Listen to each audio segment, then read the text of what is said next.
Americans are upset and they are angry that the government's been weaponized against them. But I think they're better served if we remain dispassionate in reviewing this evidence. But I have to admit, I came here today trying to be dispassionate, but I'm feeling emotion. I'm feeling disgust. Before us, among these witnesses is represented decades of exemplary service in the military, in the FBI, service to our country for which your families have sacrificed, for which you have sacrificed to give this service, and now the other side of the aisle just wants to disparage you for bringing forth facts that the American people need to know, that we need to know if we're going to change these whistleblower laws so that you're not punished for bringing us the truth. This is our we've had 4 hearings, and I'm noticing a disturbing trend here. Big business is working with the government to weaponize against the American people.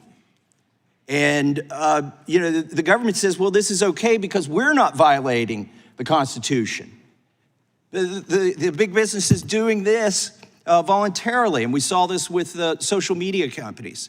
But I want to play testimony from a whistleblower who's not here with us today. If you could cue that up about how we've seen, in this instance, one of the biggest corporations in America working with the FBI to violate civil liberties. I believe it was either on January 7th or 8th, the Bank of America, with no directive from the FBI, data mined its customer base. And data mined a date range of 5 to 7 of any BOA customer who used a BOA product. And by BOA product, a debit card. They compiled that list, and then on top of that list, they put anyone who had purchased a firearm during any date. I find that testimony chilling. That was the retired FBI supervisory intelligence analyst, George Hill, who gave us that testimony. And what he said there is that Bank of America compiled a list of everybody who used a credit card or a debit card between January 5th and January 7th inside of Washington, D.C., and gave that to the FBI. But before they did, they looked at anybody who had ever purchased a firearm, according to their records, and elevated those people to the top of the list. And they didn't geofence it to Washington, D.C. You could have, as Mr. Hill testified, you could have bought a gun in 1999 in Iowa with a Bank of America card, and then you got heightened attention, and then it was given to the FBI. Now, whether the FBI asked for this or whether they did this voluntarily is very chilling, because Bank of America, they've got a lot of issues in front of the government. And this is where you get into this unhealthy feedback loop. Bank of America spent $250,000 lobbying us on the American Rescue Plan, issues related to Paycheck Protection Program, general issues related to data security, and general issues related to interchange, and general issues related to privacy. The irony of it.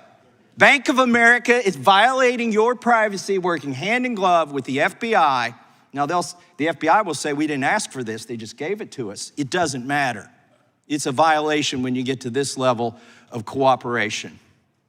Now, I want to turn to something else that's troubling me very much.